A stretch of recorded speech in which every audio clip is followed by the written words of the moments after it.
தமிழகத்தில் ஆட்சி மாற்றம் நடக்கும் போதற்கான கவர்னன்ஸ் தொடங்கியிருக்குன்னு சொல்லி பிரதமர் பேசியிருக்காரு. அந்த சூழல் எப்படி பார்க்குறீங்க?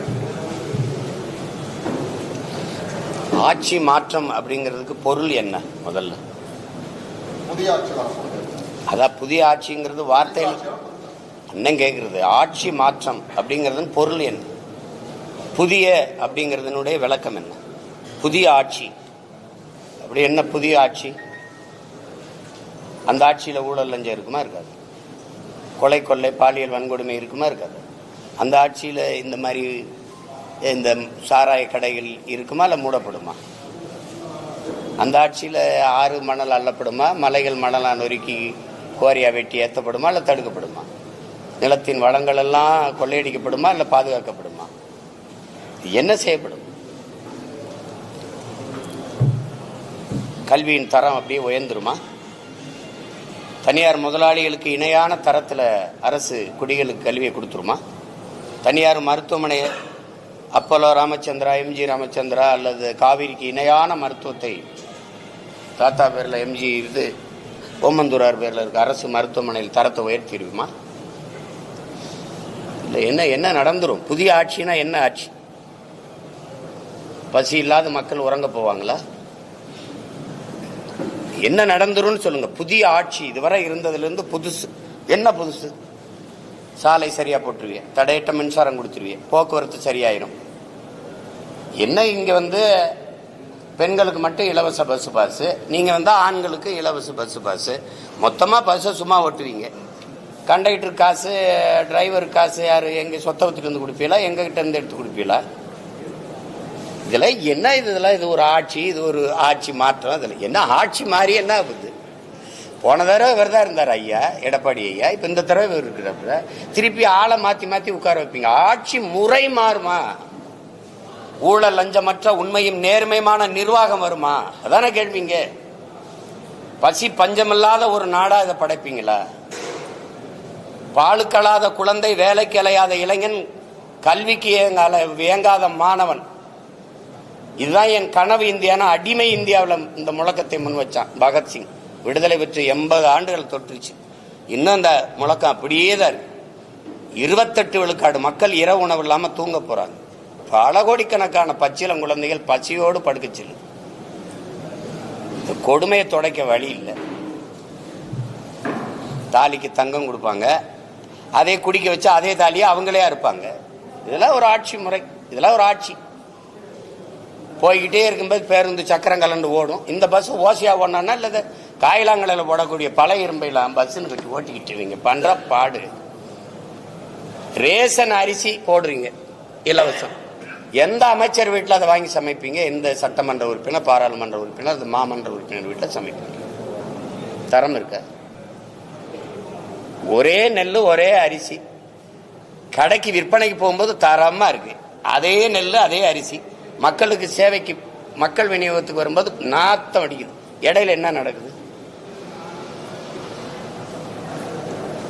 ஒரு மாறுதல் சொல்லுங்க. ஆட்சி மாறும்னே, புதிய புத்தம் புதுசுனே. சாலையெல்லாம் சவக்குழியா இருக்கு, அருமையான சாலைகள், தடையற்ற மின்சாரம். ஐயோ, மழை நீர் அப்படி விழுந்தவொடனே எங்க விழுந்ததா இல்லையான்னு தெரியாது, உருண்டு ஓடிடும். அப்படியே சிங்கப்பூர் மாதிரி, அமெரிக்கா மாதிரி, அப்படியே மலேசியா மாதிரி அப்படி ஓடிடும். அப்படியே தான் இருக்கா. அந்நிய முதலீட கொண்டு வர எல்லா நாட்டுக்கும் புரியல. அங்கிருந்து கொஞ்சம் நிர்வாகத்தை கொண்டு வரக்கூடாதா? சிங்கப்பூர்லாம் இப்படித்தான் இருக்கா? இப்படித்தான் மலேசியா, இப்படியா மற்ற நாடுகள்ல எல்லாம் இருக்கா? வெள்ளத்துல மிதக்குதா? சாலையில நீர் தேங்குதா? 60 ஆண்டுகளா ஆண்டு தலைநகர்ல தண்ணி வடிஞ்சோட வாய்க்கால் வெட்டாத நீங்க என்ன ஆட்சி மாதிரி என்ன போகுது சொல்லுங்க தம்பி? வெள்ளத்துல மிதத்து விட்டு வெள்ள நிவாரணம் கொடுக்கறதெல்லாம் ஆட்சி. வெள்ள நீர் வடிந்து வெண்ணல் நீர் தேங்கி மக்களை மிதக்க விடாம தடுக்கிறது இருக்கோ, வெள்ளம் வடிந்து ஓட எவ்வளவு மழை பெஞ்சாலும் போய் இந்த இடத்துல சேரும்டான்னு அதுக்கு வழி செய்யறதான் ஆட்சி. அப்படி ஆட்சி வருமா? வருமா? அப்புறம் புதிய போடுறீங்க. ஆட்சி முறையில் மாற்றம் நீங்களும் பலத்தெல்லாம் தனித்தான் போட்டு வரீங்க. மறுபடியும் சட்டமன்ற தேர்தலில் 4 முனை போட்டியில் கொடுக்கல, 3 முனை போட்டி தான் பெரும்பாலும் சொல்லிட்டு வராங்க. இதுக்கு என்ன காரணமா சொன்னீங்க? உங்களை சேர்க்க மாட்டாங்க போட்டியில் இல்ல, அவங்க ஒரே கொள்கையில் இருக்கிற கூட்டத்துக்கு போட்டி. எனக்கு யாருமே போட்டி இல்லையே. உலகத்தில் ஒரு போட்டி சொல்லுங்க, இல்லை இந்திய துணைக்கண்டத்தில் ஒரு போட்டி சொல்லுங்க. என் கோட்பாட்டுக்கு சொல்லுங்க. சாமிக்கு பேசுவிய, வாழுகிற பூமிக்கு பேசுற ஒரு கட்சி சொல்லுங்க. நான் மலையை பேசுனா, மரத்தை பேசுனா, கடலை பேசுனா, மணலை பேசுனா, தண்ணீரை பேசுனா சிரிக்கிறிய. இதெல்லாம் இல்லாமல் நீங்கள் வாழ முடியும்னு நினைக்கிறீங்களே? உங்களுக்கு படிப்பறிவு எதுக்கு? உங்களுக்கெல்லாம் எதுக்கு பள்ளி கல்வி? என்ன அறிவியல்னு ஒரு பாடம் படிக்கிறீங்க, புவியியல்னு ஒரு பாடம் படிக்கிறீங்க, எதுக்கு படிக்கிறீங்க? மனிதர்கள் இல்லாமல் மரங்கள் வாழ்ந்துடும், பறவை பட்சிகள் வாழ்ந்துடும். ஆனால் அது இல்லாமல் நீங்கள் வாழ முடியுமா? இப்போ இந்த அடிப்படை தெரியாதவன் நீ எப்படி? இயற்கையின் பரிணாமத்தில் கடைசியாக வந்த சமூக விலங்கு இந்த மனிதன். இத்தனை விலங்குகள் இருக்கு, இத்தனை உயிரினம் இருக்கு, ஏதாவது இயற்கைக்கு பேரிடர் இருக்கா? இந்த மனுஷ பயலால தான். காரணம் இந்த பேராசை. மீனம்பாக்கத்தில் விண்ணூர்தி நிலையம் இருக்கிறது தேவை. 5000 ஏக்கர்ல பரந்தூர்ல கட்ட போகும்போது பேராசை, முதலாளிகளின் லாப தேவை. ஏற்கனவே என் தாத்தங்க பேர்ல 2 துறைமுகம் இருக்கு. ஒன்னு தாத்தா காமராஜ் பேர்ல, இன்னொரு என் பாட்டை வஉசி பேர்ல. அது போதும். 6111 ஏக்கர்ல துறைமுகம் கட்ட போறேங்கிறது தேவையில்லை, பேராசை. கோயம்பேடு பேருந்து நிலையமே எனக்கு போதும். யாரும் நாங்களுக்கு வசதி இல்லைன்னு வீதியில் நின்று போராடல, பேருந்தை மறிச்சு போராடலை என் மக்கள். அப்புறம் 410 கோடிக்கு கிளாம்பாக்கத்துக்கு எதுக்கு தூக்கிட்டு போனேன்? எதுக்கு தூக்கிட்டு போனேன்? அது பேராசை, கமிஷன். ஏதாவது வேற ஏதாவது காரணம் இருக்கா? காரணம் இருக்கா சொல்லுங்க. 2050 அப்படி வரும். 50 ஆண்டு கழிச்சு பறந்து போறவங்களுக்கு வசதி செய்யறிய விண்ணூர்தி. பசியோடு இருக்கவனை பத்தி கொஞ்சம் யோசிச்சு. அதாவது பறந்து போறவனை பத்தி கவலைப்படுற. 8 வழிச்சாலை எதுக்கு? வேகமா சென்னைக்கு போய் என்ன பார்ப்ப? சினிமா பார்ப்ப, இல்ல சீரியல் பார்ப்ப, இல்ல சிந்திச்சு எதுவும் படைக்க போறிய? என்ன பண்ண போற? ஏதோ ஒண்ணு, மலையை வெட்டி ரோட போட்டுறணும், காடை அழிச்சு ரோட போட்டுறணும், வேகமா போகணும். வீட்டுக்கு போவியா, சுடுகாட்டுக்கு போவியா? எல்லாத்தையும் போட்டுட்டு. அதுல அவங்க தெளிவாக தான் சொல்றாங்க, எனக்கு யாரும் போட்டி இல்லை. எனக்கு போட்டி இருக்கா? என் கருத்துக்கு போட்டி இருக்கா? ஒருத்தர் இருமொழி கொள்கைம்பாரு, ஒருத்தருக்கு கொள்கைனாவே என்னன்னு தெரியாது. நான் ஒரே மொழி கொள்கை தமிழ், என் உயிர் மொழி கொள்கை தமிழ்ங்க. எம்மொழியும் கற்போம் நாங்கள் வாழ, எங்கள் மொழி தமிழில் கற்போம் எங்கள் இனம் வாழ. இந்த கோட்பாடு யாராவது சொல்லுவாங்களா? அவர்கள் திராவிடர்கள் என்கிறார்கள், நாங்கள் தமிழர்கள் என்கிறோம். அப்ப அவர்களுக்குள்ளதான் போட்டி. அவர்கள் ஊழல் லஞ்சம்ங்கிறாங்க, நாங்கள் உண்மை நேர்மைங்கிறோம். அவர்கள் வாக்குக்கு காசு கொடுக்கறாங்க, நாங்க வாக்க விற்க கூடாதுங்கிறோம். மதிப்புமிக்க கருவி ஜனநாயகத்தில் மக்களுக்கு இருக்கிற மதிப்புமிக்க வலிமையான உரிமை வாக்குங்கிறோம், அதை விற்க கூடாதுங்கிறோம். என் மக்களை வாக்கை விற்கிற சந்தையா மாத்தினது யாரு? இந்த கட்சிகள். ஓட்டுக்கு காசு கொடுக்கிற கட்சிகளுக்குள்ள போட்டி. அப்ப அவங்க சரியா தானே சொல்றாங்க. நான் வாக்குக்கு காசு கொடுக்க மாட்டேன். அவங்க ஒரு தொகுதிக்கு 30 கோடி 15 கோடி 20 கோடின்னு செலவு பண்ணுவாங்க. நான் அந்த வட்டி காசை கூட செலவு பண்ண எங்களுக்கு வசதி இல்லை. அப்ப வேற தானே, நாங்க அந்த போட்டியில் இல்லை தானே. ஏதாவது சரிதான் அண்ணன் சொல்றது. போட்டியில் இல்லை அவங்க, எனக்கு போட்டி இல்லை. எனக்கு யாருங்க போட்டி இல்லை. தேர்தலுக்கு தேர்தல் அணி மாறி கட்சி மாறி தேர்தலை எதிர்கொள்றாங்க. அப்ப மக்களை முட்டாளா நினைக்கிறாங்க. நினைக்கிறாங்கிறது என்ன கேள்வி? என்ன நினைக்கிறாங்க தான். மக்களுக்குள்ள அந்த ஒரு அறச்சீற்றம் இல்லை. அது ஐயா சகாயம் ஏதாவது அடிக்கடி கொடுப்போம். அறச்சீற்றம் இல்லை. ஒரு சினந்து எழுதுறாங்க, அது கொஞ்ச நேரம் இருக்குது. அப்ப இந்த தேர்தல் நேரத்தில் அப்படி தனியுது, அது தனிஞ்சிருது, ஒரு சின்ன சமரசம் ஆயிடுது, சகிப்புத்தன்மை வந்துருது. அவங்களுக்கு தெரியாத அந்த தொடர் சகிப்புத்தன்மை தான் அடிமை பிறக்கிறான்னு தெரியல. அடிமை உணர்வு எங்க பிறக்குது? அநீதியை கண்டு அச்சம் கொள்ளாமல் துணிந்து எதிர்ப்பவன் எவனோ அவனே உண்மையான ஜிகாத்துங்கிறாங்க, புனிதமான போராளிங்கிறாங்க நபிகள். ஆனா இங்க அப்படி இல்லையே. அநீதியை கண்டு அச்சம் கொண்டு எதிர்த்து நிற்க துணிவில்லாமல் சமரசம், சகித்துக் கொள்ளுகிறாங்க. அது தொடர்ச்சியா சகித்துக் கொள்ளும் போது அடிமை மனநிலை வந்துருது. அதாங்க நடக்குது. என் மக்களுக்கு ஒண்ணு இருக்கு, என் அன்பு உடன் பிறந்தார்களே, என் பேரன்பு மிக்க பெற்றோர்களே, என் மக்கள்கிட்ட ஒண்ணு இருக்கு. அடர்த்தியான வறுமை இருக்கு, ஏழ்மை இருக்கு. அது ஒரு குழந்தைய பெறுது. அது அறியாமைன்னு ஒரு குழந்தைய பெறுது. இந்த அறியாமையும் இந்த வறுமையும் சேர்ந்து ஒரு பிள்ளைய பெறுது. அதுக்கு பேர் மறதின்னு பேரு. இந்த மூணும் சேர்ந்து இந்த அரசியல் தலைமைகளுக்கு முதலீடா மாறிடுது. நேத்து இங்க இருந்த இவனை திட்டி பேசுன, இன்னைக்கு மானங்கட்டு போய் இங்க இருக்க, அப்புறம் இவனை திட்டி பேசுற, என்னதான்டா அவன் கொள்கை கோட்பாடு அப்படின்னு இல்லையே. இந்த மாறி மாறி போறவங்களுக்கு ஒரே கோட்பாடு தானே. சீட்டு அதிகமா இருக்கணும், நோட்டு அதிகமா இருக்கணும், அங்க போவோம்ங்கிறது ஒரு கொள்கை. கொள்கைனா கொள்கை, கொள்ளு மரபு, கொள்கை கொள்கை தானே. வேற என்ன கொள்கை இருக்கு? வேற என்ன கொள்கை இருக்கு? திமுகங்கிறீங்க, திமுகவும் அதிமுகவும் வெவ்வேறு கட்சின்னு யாராவது சொல்லுங்க. அது ரெண்டு வெவ்வேறு கட்சினா வேற சித்தாந்தம் கொண்டது. பாரதிய ஜனதா காங்கிரஸ் வெவ்வேறு கட்சி, வெவ்வேறு சித்தாந்தங்கள், வெவ்வேறு கோட்பாடு, வெவ்வேறு தத்துவத்தை கொண்ட கட்சி. யாராவது சொல்லுங்க. ஒரே ஒரு கருத்துல இந்த இடத்துல காங்கிரஸ் பிஜேபியில இருந்து மாறுபடுது ஒண்ணு, இல்ல அதிமுக திமுக இந்த இடத்துல மாறுபடுது ஒண்ணு. இப்ப ஆட்சியில் இருக்கிற திமுகவில் இப்ப இருக்கிற ஆட்சியில் இருக்கிற திமுகவில் 10க்கு மேற்பட்டவர்கள் அதிமுக அமைச்சர்கள். ஆமாவா இல்லையா? ஆமாவா இல்லையா? ஐயா சேகர் பாபு, ஐயா கண்ணப்பன், ஐயா ரகுபதி, ஐயா முத்துச்சாமி, தம்பி செந்தில் பாலாஜி, ஐயா ஏவா வேலு, வேற நேர் விட்டுனா ஐயா KKSSR. சொல்லுங்க, முதன்மையான அந்த அமைச்சர்கள் எங்க இருந்தாங்க? இங்க இருந்தாங்க அதிமுக. இப்ப இங்க இருக்காங்க. நாளைக்கு இங்க இது வரும்னா இங்க வருவாங்க. இது கேட்டா இது தாய் கழகத்துக்கு வர்றது, இது போட்டா சேய் கழகத்துக்கு வர்றது. அப்போ இது சொர்ணாக்கா, திமுக ஒரு சொர்ணாக்கா, அப்புறம் இங்க இருந்து வருது ஒரு வர்ணாக்கா வருது, அப்புறம் இங்க வாசி இல்லை, அப்புறம் சொர்ணாக்கா டைப் வருது. உங்களுக்கு புரிதுன்னு இருக்கு. தாயை போல் பிள்ளை, நூலை போல் சேலை. தாய் கொடுமைக்காரியா இருந்தா பிள்ளை அப்படியே கோகில வாணியா பிறந்துருமா என்ன? இது கொடுமை. இது ஒரு ஏமாத்தி இந்த ஜனத்தை நாங்கள் ஆட்சியை மாத்திரம், அதை தூக்கி எரியணும். எங்க எறிவ? யார வச்சு எறிவ? தீமைக்கு மாற்றப்படி தீமை. நபிகளாற்ற போய் கேட்கிறாங்க, இந்த தீமையை எப்படி ஒழிப்பீர்கள் நபிகளே? நன்மையை வச்சு தானே. நன்மை எங்க? யாரு நன்மை? நெருப்புக்கு எப்படி நெருப்பு எப்படி மாற்றாகும்? நெருப்பை வச்சு எப்படி அணைப்ப? ஒரு தண்ணீர் வேணது யாரு? திமுகவுக்கு மாற்ற அதிமுக. எந்த வழியில் எப்படி? ஒரே ஒரு இடத்துல வந்தா டாஸ்மார்க்க மூடிடுவாருன்னு சொல்லு. ₹1 கமிஷன் வாங்க. பணி அமர்வா, பணியிட மாற்றமா, பணி உயர்வா, 5 பைசா வாங்க மாட்டார். ஒண்ணு யாராவது அவர் வந்தா மலையை காப்பார், காட்டை காப்பார், நீர்வளம் ஏரி எல்லாம் பாதுகாக்கப்படும். அப்படி இருக்கும். ஏதாவது ஒரு மாறுதல் சொல்லுங்க. அதிகபட்ச வளர்ச்சி இந்த நாடு கட்டமைக்கிற வளர்ச்சி கடன் வளர்ச்சி.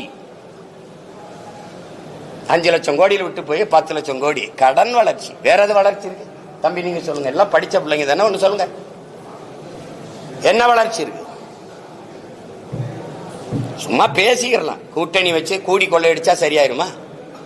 எந்த அடிப்படையில் அணி சேருறீங்க? எந்த அடிப்படையில்? இது என்ன அரசியல்?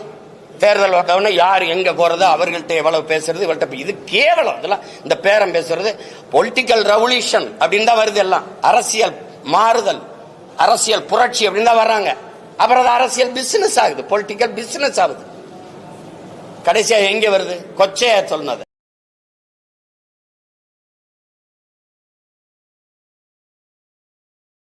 கடைசியா அப்படியே இருக்கு. எவன் அதிக காசு கொடுக்குறானோ அவன்கிட்ட போறது, எவன் அதிக இடம் கொடுக்குறானோ அவன்கிட்ட போறதுன்னா அதுக்கு பேர் என்னன்னு நீங்களே முடிவு பண்ணிக்க. இது எங்க போய் நிறுத்துது? அதனாலதான் நாங்க தமிழ் இன பிள்ளைகள் தன்மான போர் நடத்துறோம், இனமான மீட்சிக்கு போர் நடத்துறோம். வெற்றியை தோல்வியை சமமா கருதுறவன் தான் வீரன். வெற்றி அடைஞ்சா இருப்பேன், தோல்வி அடைஞ்சா போயிருவேங்கிறது கோழை. நாங்கள் பிறவி வீரர்கள். எங்களுக்கு தெரியாத 3 எழுத்து பயம். எங்களுக்கு எங்கள் பரம்பரைக்கே தெரிஞ்ச 3 எழுத்து வீரம். அதனால சண்டை செய்யறோம். எத்தனை ஆயிரம் பேர் வந்தாலும் எதிர்த்து நிற்போம், ஆனால் யாரையும் எதிர்பார்த்து நிற்க மாட்டோம். இது எங்கள் பரம்பரை பழக்கம். அதனால போய் அவரோட கூட்டணி சேரு, இவரோட சேர்ந்து என்ன செய்யலாம்னு சொல்லு. கோட்பாடு கொள்கை மாறுறாங்கன்னு சொல்றீங்கன்றீங்கள, அது நடக்குதா இல்ல? நான் கேட்டா பதில் இருக்கா? உங்க கேள்வி எவ்வளவு தவறா இருக்கு. சொல்றீங்களே அப்படின்னா நான் இல்லாத ஒன்றை சொல்ற மாதிரி நீங்க சொல்ல வரீங்க. அப்புறம் யாரை நீங்க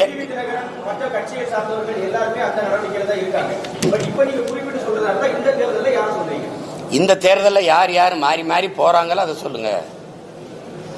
நீங்க நான் என்ன கேட்கிறேன், ஒரு கட்சியோட போய் கூட்டு சேர்ந்து தேர்தலை சந்திக்கணும்னா அந்த கட்சியோட நின்னால்தான் வெல்ல முடியும்னா தனியா கட்சி எதுக்கு?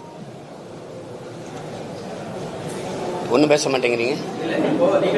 யாரை எதிர்த்து கட்சி ஆரம்பிச்சீங்க? எந்த நோக்கத்திற்காக கட்சி ஆரம்பிச்சீங்க?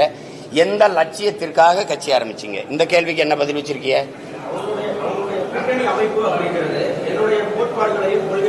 அட்ஜஸ்ட்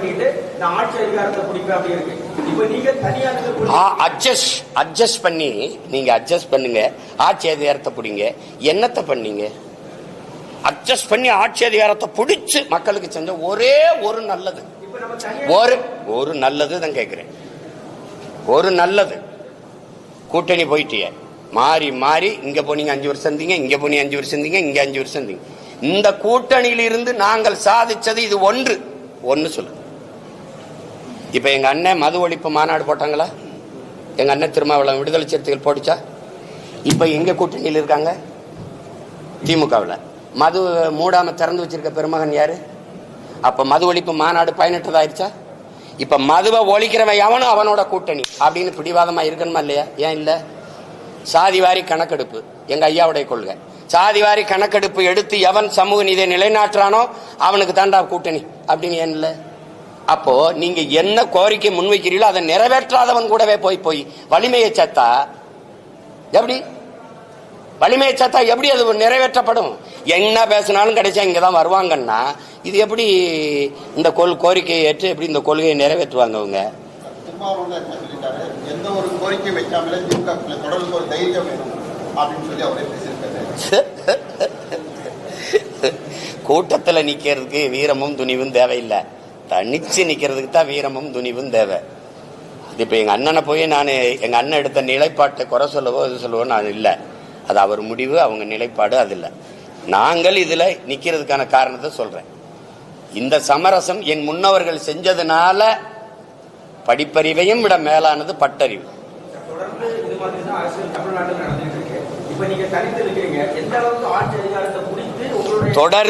தொடர்ந்து இதுதான் நடக்குதுன்னு நீங்க தம்பி சொல்றீங்க. தொடர்ந்து நடக்குது என்பதற்காக ஏற்கனம்னு இருக்கா, இல்ல அதை மாற்றணும்னு இருக்கா? தனியா நின்று மாற்றமா இல்லையான்னு பாருங்க. 1.1 4.5 லட்சம் வாக்கு வாங்கின ஒரு அரசியல் கட்சி இந்திய பெருநிலத்தில் வாழ்ந்ததாக சரித்திரம் சொல்லுங்க, வளர்ந்ததாக சரித்திரம் சொல்லுங்க. 1.1 விழுக்காட்டிலிருந்து 8.22 8.5 விழுக்காட்டுக்கு உயருது அப்படின்னா வாக்குக்கு காசு கொடுக்காம சின்ன சின்ன பிள்ளைகள் இந்த மகளெல்லாம் வேட்பாளராக நிறுத்துறதுக்கு அறிவிச்சா வயசு வரல, 24 வயசு தான் வருது.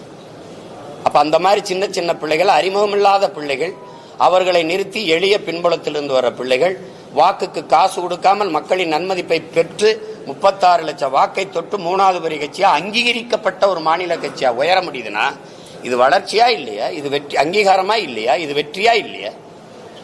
நீங்க வெறும் தேர்தல் வெற்றி தான் வெற்றினீங்கன்னா கஷ்டம். தேர்தல் வெற்றினா கஷ்டம்.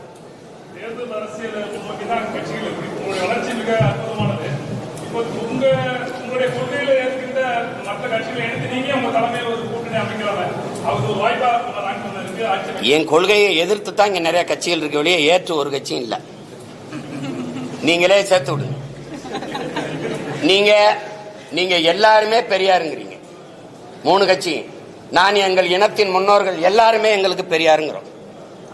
உங்களுக்கு புரியுதா? அதே ஐயா பெரியாரே எங்க தாத்தா முத்துராமலிங்க தவிர பெரியாருன்னு எழுதுறாப்ல. எங்களுக்கு எங்க அண்ணன் புதுவரை எத்தனைதுறை எங்கள் தாத்தா கியாப்பை விஸ்வநாதர் தமிழ் இனத்தின் பெரியார்னு பேசுறது இருக்கு. எங்களுக்கு ஒவ்வொருத்தனும் பெரியார். அப்ப கோட்பாட்டு அளவுல நாங்க மாறுபடுறோம்.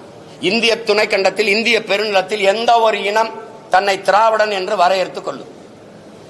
திராவிட பண்பாடு, திராவிட நாகரிகம், திராவிட கலாச்சாரம், திராவிட கட்டட கலை என்று எந்த ஒரு இனம் தன்னை வரையறுத்துக் கொள்ளும், தன்னை அடையாளப்படுத்தும்.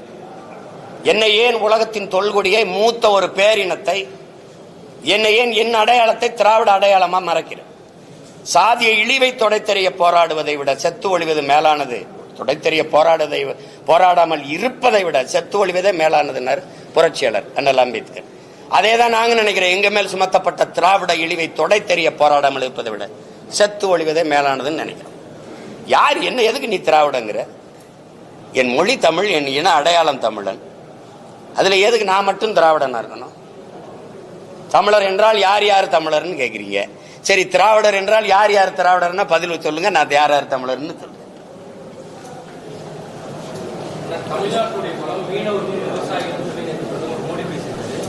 இல்ல அவரு தம்பி கேட்டதுக்கு சொல்லிடுறேன். ஒரு கத்தரிக்காயை நீங்க விளைய வைக்கணும்னா அதுக்கு எவ்வளவு காலம் கொடுக்குறீங்க? ஒரு தக்காளியை விளைய வைக்க எவ்வளவு காலம் கொடுக்குறீங்க? விதைய போட்டு வீட்டுக்கு வந்தவொடனே தக்காளி பூத்து காய்ச்சிருக்காது இல்ல, ஒரு குறைஞ்சது 60 நாள் காத்திருக்கீங்க இல்ல. அப்ப அந்த 60 நாள் கூட காத்திருக்க முடியாதவன் பலனை அனுபவிக்க முடியாது. அப்ப நீங்க ஒரு மாறுதலை விரும்புகிறவன் கொஞ்சம் காலங்களை இதுக்கு விலை கொடுத்து தான் தீரணும். ஏற்கனவே கட்டமைக்கப்பட்ட ஒரு கோட்பாட்டை தகர்த்து புதிய ஒரு கோட்பாட்டை உருவாக்க நினைக்கிறவன் கொஞ்சம் விலை கொடுக்கணும். உடனே மாறிடும் அப்படின்னா அது இந்த மாற்றத்திற்கு மதிப்பு இருக்குது. உங்களுக்கு புரியுதுன்னு நினைக்கிறேன். மாறுதல் என்பது ஒரு மகத்தானது, அது எல்லாருக்கும் விருப்பமா இருக்கு. ஆனா அது கொஞ்சம் காலம் எடுத்துறது. அந்த காலம் வரை சகித்துக் கொள்ளுகிற மனநிலையில என் மக்கள் இல்லை. அதனால என்ன ஆயிருதுன்னா இருக்கிறதுல ஏதோ இருக்கிறத வச்சு ஏதோ பண்ணிடும்ப்பா, நடந்தா நல்லதுதான், ஆனா நடக்கணுமே இப்படின்னு ஒரு சகிப்புத்தன்மை இருக்கு. அதையும் சேர்த்து மாற்றணும். அது கொஞ்சம் காலம் எடுக்கும். நான் இல்லைன்னா என் மக வெல்றா, நான் வெல்லலைன்னா என் மக வெண்டுட்டு போறா, என் மக வெல்லலைன்னா அவ புள்ள வெண்டுட்டு போறான். ஆனால் எங்க ஐயா சொல்வார்ல தேவர் மகன்ல, நான் ஒரு மரம் வைக்கிறப்போ ஆனா அதுல பழம் யாரு சாப்பிடுவா? சாப்பிட நான் இருக்க மாட்டேன், உன் மயன் சாப்பிடுவான், அப்புறம் அவன் புள்ள சாப்பிடுவான். விதை நான் போட்டது. இப்ப இந்த விதை யார் போட்டது? எனக்கு என் முன்னவன் போட்டான். இப்ப நான் தண்ணி ஊத்தி வளர்க்கிறேன். இந்த மரத்தை என் பிள்ளை எப்படின்னு சாப்பிடுறது என்ன இருக்கு? என்ன இருக்கு? ஒரு தன்மானத்தோட நிக்கிறேன் பாருங்க ஒரு தமிழன். அங்க போனேன் 10 சீட்டு கை கட்டினேன், இவன் கூப்பிட்டா போனேன், எங்கேயும் போனாங்க நினைச்சதை இப்ப இவ்வளவு நேரம் பேசிருக்கேன்ல, இவ்வளவு நேரம் உங்களை சந்திச்சு ஒரு தலைவரை பேச சொல்லுவோம். இவ்வளவு கேள்வி கேட்கிறீங்க, நான் பொறுமையா பதில் சொல்றல, எப்படி யாரையாவது சந்திச்சு பேச சொல்லுங்க. கூட்டணிக்கு மாறி மாறி போறதுக்கு ஒரு விளக்கத்தை சொல்ல சொல்லுங்க, நியாயமான ஒரு காரணத்தை சொல்ல சொல்லுங்க. எங்க திமுகவை தூக்கி ஆட்சியில இருந்து இறக்கி தூக்கி போடுறதே ஒரு இந்த கட்சிகளுக்கு கொள்கையா? மக்களின் நலன் சார்ந்து நல்ல ஆட்சியை கொடுக்கணும், மக்களுக்கு செய்யணும். கட்சி அரசியல் தேர்தல் அரசியலை கடந்து மக்கள் அரசியல் கொண்டு போகணும். விளம்பரம் செய்தி அரசியலை கடந்து சேவை அரசியல் செயல் அரசியல் கொண்டு போகணும். என் மக்களுக்கு அப்படி செய்யணும். அதுதான் இருக்க முடியும். திமுகவை ஒழிச்சிடணும். திமுக அப்புறப்படுத்திட்டு பேயை விரட்டி விட்டு பிசாசை உட்கார வைக்கிறது, பிசாசை விரட்டி விட்டு மறுபடியும் பேயை உட்கார வைக்கிறது இல்ல? எப்படி எங்க ஊர்ல சொல்லுவான், மதவாத கட்சிய தம்பி மதவாத கட்சியை முதல்ல கதவை திறந்து கூட்டிட்டு வந்த ஆள் யாரு தம்பி? கோலம் போட்டு அப்படி வாசல்ல பூசணியில பூ வச்சு வர வச்சது யாரு? தெரியாது யாரு? அதை ஏன் சத்தமா சொல்ல மாட்டேன்? கேள்வி மட்டும் சத்தமா கேட்கிற தம்பி. கால் உண்ட விட மாட்டோம். அவன் ஏன் ராசா கால் உண்டான்? நீ ஏன் தோல்ல தூக்கிட்டு வரிய ராஜா? அவன் கால் உண்டான். இந்த பிஜேபி எதிர்ப்பு, திராவிட இந்த திமுகவோட பிஜேபி எதிர்ப்பு, இந்த ஆரிய எதிர்ப்பு, எங்களெல்லாம் ஆரிய அறிவரடி இது சொறியறது, இதெல்லாம் இவங்க பேசிட்டு இருப்பாங்க காலங்காலமா. பங்காளி பங்காளி, நாங்க தான் பகையாளி.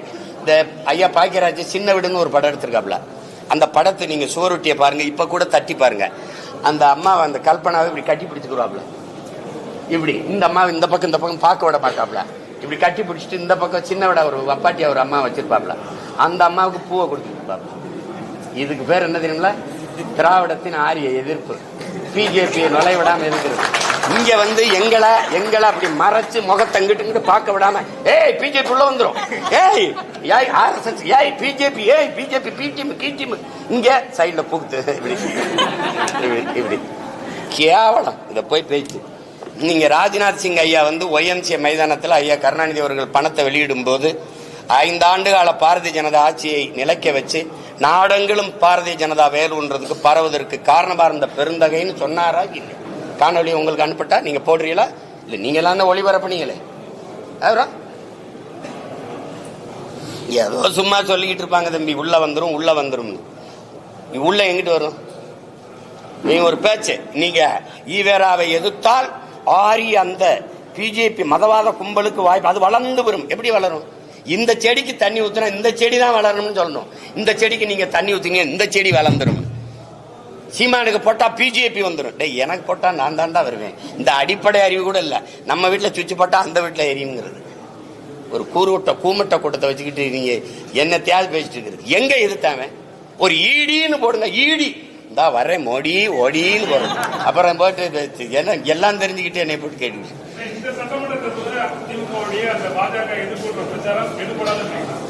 எடுபடாது. அது ஒரு வெற்றி ஏமாற்று. இஸ்லாமிய கிறிஸ்தவ மக்களை வந்து அச்சுறுத்தி பயங்காட்டி அந்த வாக்கை குவிக்கிறது. ஏன்னா அது 15 விழுக்காட்டுல தான் அந்த மஞ்சள் குளிச்சுக்கிட்டே இருக்கு. சிறுபான்மை மக்கள்னு சொல்லும் போதே அது எவ்வளவு பெரிய துரோகத்தை செய்யுது. சிறுபான்மை மக்களின் பாதுகாப்பு சொல்ற நீ யாரு? முதல்ல நீ யாரு? நீ மொழி சிறுபான்மை, நீ ஒரு இன பெரும்பான்மையை போய் மத சிறுபான்மைன்னு சொல்லி அவனை மிரட்டுற. சிறுபான்மை மக்களின் பாதுகாப்புன்னு சொல்லும் போதே என் மக்களை நீ அச்சுறுத்துற. அந்த வார்த்தையில என்ன பாதுகாப்பு? என் வீட்டுக்கு தனியா போலீஸ் பரிசு போடுவியா? இல்ல வாட்ச்மேனா நின்று பாதுகாப்பியா? யாரு நீ? முதல்ல ஒரு ஒட்டுமொத்த நாட்டு மக்களின் பாதுகாப்புன்னு பேசுறவன் தான் தலைவன். அங்கதான் இந்து இஸ்லாம் கிறிஸ்தவன் பௌத்தன் எல்லாருக்குமான பாதுகாப்பு இருக்கு. அதுல என்ன ஸ்பெஷல் போர்ஸ் போடுவியா? கிறிஸ்தவ இஸ்லாமியனுக்கு பாதுகாப்பு, சிறுபான்மை பாதுகாப்பு. நீ யாரா? முதல்ல நீ யாரா? Who are you? நீ யாரு? நீ பெரும்பான்மை. எப்படி பெரும்பான்மை? எப்படி பெரும்பான்மை? மதம். உலகத்துல எங்கடா மதம் ஜாதி வச்சு மனிதனை கணக்கிட்டு இருக்கான்? மடப்பல மொழி இனமா தாண்டா உலகம் புறா கணக்கிடுவான். அப்ப நாங்க பெருத்த தேசியனத்தின் மக்கள். என் மொழி தமிழ், என் குடி தமிழ், நான் ஏற்றிருக்கிற சமயம் மார்க்கம். என் சமயம் இந்த கிறிஸ்தவம், என் மார்க்கம் இஸ்லாம், என் சமயம் இன்னைக்கு இந்துன்னு இருக்குது. அன்னைக்கு நான் சைவனா இருந்தேன், வைணவனா இருந்தேன், இன்னைக்கு சமணனா இருந்தேன், சீக்கியனா இருந்தேன், பௌத்தனா இருந்தேன், இப்ப இந்துன்னு வருது. அஸ்பர்லா இந்துன்னு வருது. அப்ப நான் அப்படித்தான் நீ இது பண்ணணுமே ஒழிய இங்க வந்து ஒரு நாட்டு குடிகளை நீங்க சிறுபான்மை எப்படி பாதுகாப்பு எங்க வச்சு பாதுகாப்பு? என் வீட்டு வாசல வேல்கம்பு வெட்டர்வாலோட நிப்பி அப்படியே பாதுகாக்க. சரி, உங்களை என் மக்கள் ஓட்டு போட்டு 60 வருஷமா பாதுகாத்து வச்சிருக்கான பதவியில் உட்கார வச்சு நீ எங்களை பாதுகாக்கிற. ஒரு பீத்தல், ஒரு பைத்தியக்காரத்தனமா அந்த பிதற்றல். எங்க கூட்டமும் நம்பி போய் இது இதை பாதுகாக்குதுன்னு ஓட்ட போட்டு அவன் இந்த பதவியில் உட்காந்துட்டு தன்னையும் தன் குடும்பத்தையும் தன் சகாக்களையும் வச்சுக்கிட்டு சொத்தை பாதுகாத்துட்டு வசதியா உட்காந்துருக்கான். வேற என்ன பாதுகாப்பு? இதுல பிஜேபி வந்துடும். பிஜேபி ஒரு ஆண் மகனா சொல்றா, வீர மகனா சொல்றா, நான் இருக்கிற வராது, என்னை தாண்டிதான் அந்த கோட்டை அவன் தொடணும் அப்படி சொல்லு. வந்துடும் பிஜேபின்னு சொல்றதுக்கு ஒரு தலைவன், ஒரு கட்சி, அது ஒரு ஆட்சி. மானங்கள் சொல்லணும்ல, வர விட மாட்டேன். என் மக்கள் தைரியமா இருங்க, வராது. பாரதிய ஜனதாவோ அந்த கட்சிகளோ வந்து இந்த நாட்டுக்கு மக்களுக்கும் செய்ய வேண்டிய நன்மை ஒண்ணும் இல்லை. ஏன்னா நாங்க அதை செஞ்சிருவோம். அப்படி சொல்லு. பாரதிய ஜனதா வந்து காங்கிரஸ் வரலாமா? காங்கிரசுக்கும் பாரதிய ஜனதாவுக்கும் எந்த இடத்தில் கொள்கை மாற்றத்தை இந்த திராவிட திருவாளர்கள் பெரியவர்கள் எந்த இடத்தில் வளர்க்குவீங்க? காங்கிரஸ் தலைவர்களை சொல்லுங்க. பிஜேபி இந்த இடத்துல இருந்து நாங்க மாறுபடுறோம். இது மதவாதமா? பாரதிய ஜனதா இடிச்சது, RSS இடிச்சது, மசூதியை இடிக்க அனுமதித்தவன் எவன்? தம்பி, நான் கேட்கிறேன். நான் இந்த இலங்கை தூதரகத்தை முற்றுகையிட்டு போராட போறேன். 1 கிலோமீட்டருக்கு அங்கேயே நீ தடுப்பணை போட்டு பேரிகார்டை போட்டு நீங்க போராடிட்டு போன்னு சொல்றீங்களா இல்லையா? ஆளுநர் மாளிகை முற்றுகை எங்க தடுப்பீங்க? 1.5 கிலோமீட்டர் 2 கிலோமீட்டர் முன்னாடி தடுப்பீங்களா இல்லையா? அப்ப எப்படி கரசபை வந்து மசூதி ஏறி இடிக்கும்னு தெரியாம எப்படி உளவுத்துறை என்ன பண்ண? ஒரு ஆண்டு என்ன பண்ணுச்சு? அப்ப 3 கிலோமீட்டருக்கு அங்க தடுத்து நிறுத்தாம என்ன பண்ண? அனுமதிச்ச. அண்ணல் அம்பேத்கர் பிறந்த தினத்தை வந்து நீ வந்து உலக நாட்டின் கருப்பு தினமா மாத்தணும். தாழ்த்தப்பட்ட இந்த இஸ்லாமிய மக்கள் எழுச்சி வரக்கூடாதுன்னு அந்த நாளை கருப்பு தினமா திட்டமிட்டு மாத்தினீங்க. நீங்க எல்லாம் இடிக்க அனுமதிச்சா. நீ ராமர் கோயிலுக்கு ஐயா அடிக்கல் நாட்டும் போது மோடி ஐயா கங்க்ராச்சுலேஷன் ராகுல் காந்தி வாழ்த்து சொல்றாரு. எங்க மாறுபடுது? எது GST இல்லையா? எதுல? நீட்லயா? இல்ல CAA NRC இல்லையா? இல்ல NIA இல்லையா? எந்த கொள்கையில? வெளியுறவு கொள்கையிலையா? பொருளாதார கொள்கையிலையா? மருத்துவ கொள்கையிலையா? பாதுகாப்பு கொள்கையில? இந்த இடத்தில் பாரதிய ஜனதா காங்கிரஸ் முற்றிலும் மாறுபடுது. ஒரே ஒன்னு சொல்லுங்க. அதனாலதான் சொல்றோம், கொடியில் வண்ணம் மாறும், கொள்கையில இவங்களுக்கு என்ன மாறாது. பூரா திருட்டு போயிரு. நீ பேசிட்டு இருக்கிற, நீ என்னமா பிஜேபி வந்துடும். பிஜேபி வரக்கூடாது, காங்கிரஸ் வரலாமா? இந்த நாட்டில் தமிழ் மக்கள் படுகிற அவ்வளவு துயரத்திற்கும் காரணம் யாரு? காங்கிரஸ். 500 TMC 450 TMC வந்துகிட்டு இருந்த தண்ணி, காவிரியில் வந்துகிட்டு இருந்த தண்ணியை தரவிடாம தடுத்தது யாரு? வழக்கு போட்டதா யா கருணாநிதி. அந்த வழக்கை திரும்ப பெறுங்கன்னு மிரட்டி அந்த வழக்கை திரும்ப பெற வச்சது யாரு? அம்மையார் இந்திரா காந்தி. கச்சத்தீவை தான் தோன்றித்தனமா எடுத்து சிங்களனுக்கு தாரை பார்த்து கொடுத்தது இந்தியாவோடதா அந்த நிலப்பரப்பு? என்னோடது. என் பாட்டன் சேதுபதி எடுத்து கொடுத்தது யாரு? நீங்க. ஒரே ராத்திரியில சினிமாவோ பண்டார நாயக்கா சாஸ்திரி கையெழுத்து போட்டிய மக்களை நாடற்றவன ராத்திரியில இறக்கி விட்டவன் யாரு? நீ. இந்த நிலத்தில் இருக்க நச்சு திட்டம், அணுகுலை, ஸ்டெர்லைட், மீத்தேன் எல்லாத்தையும் கையெழுத்து போட்டு கொடுத்தது யாரு? நீ. கல்வியை மாநில பட்டியலிருந்து பொதுப்பட்டியல் தூக்கிட்டு போனது யாரு? நீ. அப்புறம் நீ வந்து புதுசா என்னமோ எங்களுக்கு எல்லாம் நல்லது செய்யப்படுற என்ன செய்யப்படுற? முதல்ல அந்த நாட்டில் இந்திய திணிச்சு இந்த நாட்டில் என் தாய்மொழி அழிக்க துடிச்சது நீ. என்ன சொல்லுங்க, ஏதாவது சொல்லுங்க. என்ன நீ இதுல இருந்து மாறுபட்டுட்ட? அப்ப பிஜேபி வரக்கூடாது, காங்கிரஸ் வரலாமா? ஒரு தேசிய இனத்தின் விடுதலை கனவை அழிச்சு நாசமாக்கின கட்சி காங்கிரஸ். கண்ணு முன்னாடி என் இனத்தை கொன்று வச்ச கட்சி அதிகாரம் காங்கிரஸ். சிங்களனுக்கு கனவில் கூட என்ன வராது தமிழர்களை வென்றுவிட முடியும்னு. அவனுக்கு இருகரமும் கொடுத்து, வட்டி இல்லாத கடனை 80,000 கோடியை கொட்டி கொடுத்து, ஆயுதம் கொடுத்து, பயிற்சி கொடுத்து, போர்க்கப்பலை கொடுத்து என் மக்களை அழித்து ஒழிக்க வைத்தது இந்த காங்கிரஸ் கட்சி. அதன் ஆட்சி கூட நின்னது இந்த திமுக. நீங்க பேசிட்டு இருக்கிறீங்க. இந்த காங்கிரஸ் இனத்தை கொண்டு வச்ச காங்கிரஸ் வரலாம், அதை எப்படி அனுமதிக்கிறார்? 2 பேருமே வரக்கூடாதுன்னு சொல்ல. அப்ப தனி ஆண்மகன். இந்திய கட்சி எதுக்குன்னு கேள்வி. சரி, பாரதிய ஜனதா கட்சி நிலைப்பாடு காவிரியில, காங்கிரஸ் கட்சி நிலைப்பாடு முல்லை பெரியாற்ற காங்கிரஸ் இல்ல கச்சத்தீவு மீட்புல 2 கட்சிக்கும் வேறுபாடு. ஏதோ ஒண்ணு சொல்லுங்க. ஒண்ணு சொல்லுங்க, எந்த இடத்துல? பாரதிய ஜனதாவே பேசுறியே, காங்கிரஸ் வரலாமா? ஏன் அதை குட்டி வர? என் இனத்தை கண்ணு முன்னாடி கொன்னு குவிச்சிட்டு அதே இனத்துல வாக்கை பெற்று வலிமையான அதிகாரத்துக்கு ஆட்சிக்கு வந்துட முடியும்னா, நாங்க மானங்கட்ட கூட்டம் ஆயிட்டோம்னா நீ மஞ்சள் குடிக்கிற? நீ வேற எப்படி? வேற இந்த கன்னடனை கொண்டுட்டு அல்லது ஆந்திரா தெலுங்கரை கொண்டுட்டு மலையாளியை கொண்டுட்டு நீ இப்படி அந்த மாநிலத்தில் ஒரு ஓட்டு வாங்கிட முடியுமா? வாங்கிட முடியுமா சொல்லுங்க? திரும்ப திரும்ப அவனை கூட்டி வந்துட்டு பிஜேபி வந்துடும், காங்கிரஸ் வரலாம். ஏன்னா என் இனத்தை கொண்டு குவிச்சான்ல, என் விடுதலை கனவை பொசிக்கு நாசமாக்கினால, அதனால வரலாம். ஐபிகேஎஃப் அனுப்பி என் இன மக்களை அழிச்சு ஒழிச்சாங்களா, வரலாம்.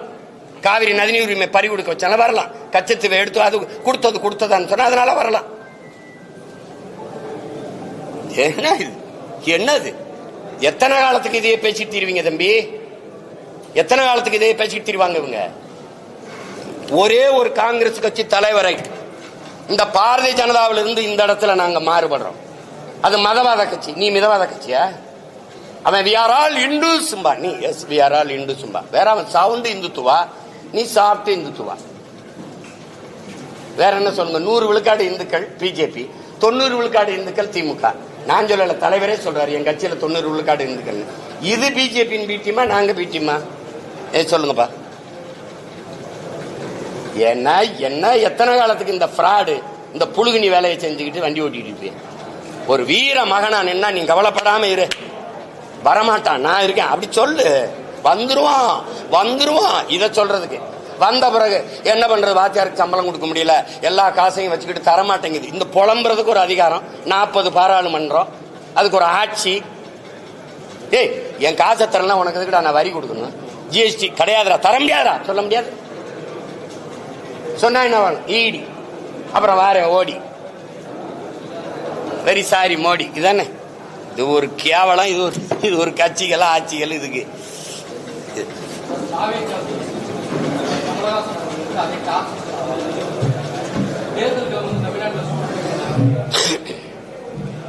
சூடு எங்க பிடிக்குது? நேத்து கூட மழை தான் பெஞ்சிருக்கு. எங்க சூடு பிடிக்குது? இன்னும் ஒரு மாசம் இருக்குல்ல. கேட்டது சீமான் இல்ல, சீமான்னா கேட்ட சின்னம் கொடுக்க கூடாது. அது கொடுத்த சின்னத்தை திருப்பி அடுத்த தேர்தலுக்கு வைக்க கூடாது. அந்த சின்னத்தை கொண்டு போயிட்டானா போய் சேர்ந்துருச்சா தூக்கிடு, அதானே? அது கேட்ட சின்னம் தம்பிக்கு கிடைச்சிருக்குன்னா அதுக்கு என்னுடைய வாழ்த்துக்கள். வேற ஏதாவது கேள்வியே இல்லை. அப்ப ரொம்ப நன்றி.